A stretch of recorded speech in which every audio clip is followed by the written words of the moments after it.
Copyright. Copyright is an intriguing and interesting issue that comes up quite often in the quilting world. And namely because probably a good 80% of the people who quilt by purchasing patterns or designs designed by other people, and then they make quilts using those designs.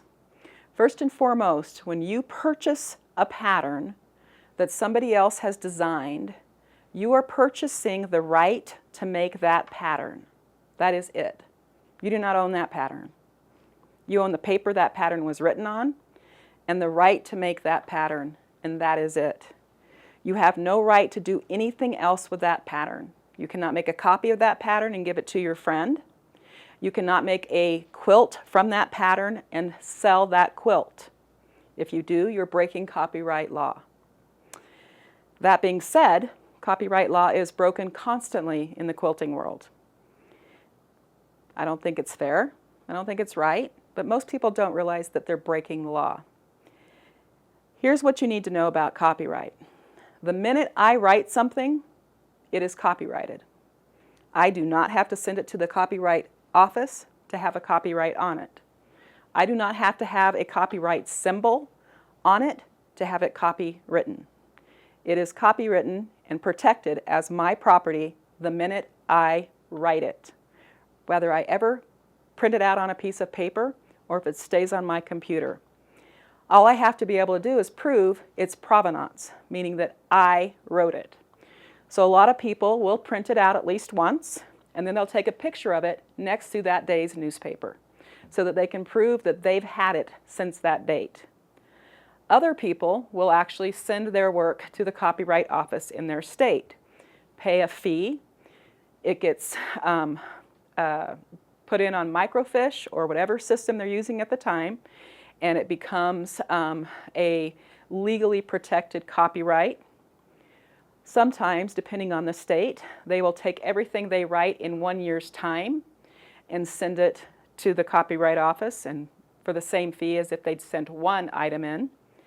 And other people, and most of the people that I know, they simply write what they're going to write, put it in an envelope, and mail it to themselves.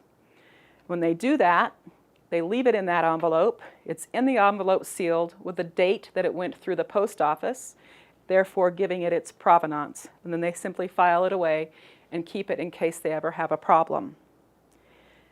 However, if they have a problem, it's nearly impossible to go after somebody who breaks the copyright law. So if I develop a pattern and I sell that pattern locally or in my store or to my friends or to my students, and somebody else gets a hold of that pattern and decides that they want to make that quilt and then sell that quilt, or make that quilt, copy that pattern and sell that pattern, for me to make them stop legally, I have to hire a copyright attorney to the extent of generally at least $20,000. So most of us aren't going to do that, those of us who publish. Instead, we hope that people who buy our patterns will be judicious and they will be tactful, and as I said once before, they won't be jerks. And they'll use the pattern for their own benefit only, and they won't try to make money off of our intellectual material or the things that the author of that pattern actually owns.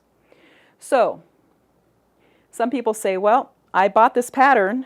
This is the cover of one of my patterns, and it did say copyright on it, so I should be able to do whatever I want to. No, doesn't work that way. This is another one of my patterns, and it does say copyright on it. Doesn't matter. They're both equally copyrighted.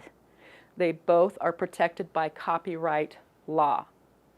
So, if you have a favorite pattern, you love making it, your friend wants one, and you make one for her and you give it to her, you're not breaking copyright law.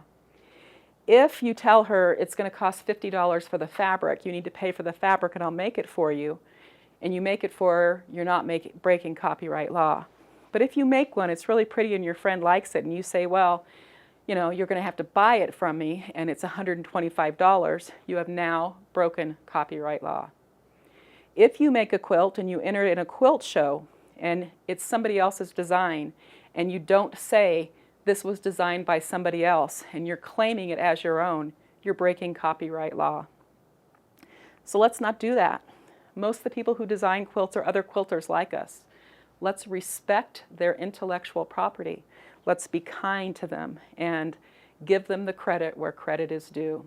The minute I write something, it is copyrighted. The minute you write something, it is copyrighted. How does that work in something like a log cabin quilt? Well, anybody can make a log cabin quilt. This is a design that is in the public realm. But what I can do is write instructions for a particular type of log cabin quilt that's different from the norm, and those instructions are copyrighted. It doesn't mean that I own the copyright on every single log cabin quilt ever made. But if you make my log cabin quilt and applique a particular thing on a particular spot of that quilt exactly like mine, then you're using my copyrighted design. So be careful. And when in doubt, contact the designer. Their information's all over their pattern. It's all over their pattern because they want you to know this is my stuff, and if you have a problem with it, you can contact me. Then you can do what's called licensing with somebody. If you have a pattern that you love and you want to make lots of them and sell them at craft fairs, then call that designer and say, I'd like to do this. And they can say, yes, you can do that. You can make up to 50 of them. Or they can say, no, you cannot do that unless you pay me a licensing fee. And I will give you the right to make that pattern for 1 year, as many as you can make in a year, and it's going to cost you this amount of money. Basically, I want part of your revenue that you get from using my design. So when in doubt, ask for permission. Be careful and be kind with other people's information. So now you know a little bit about copyright law.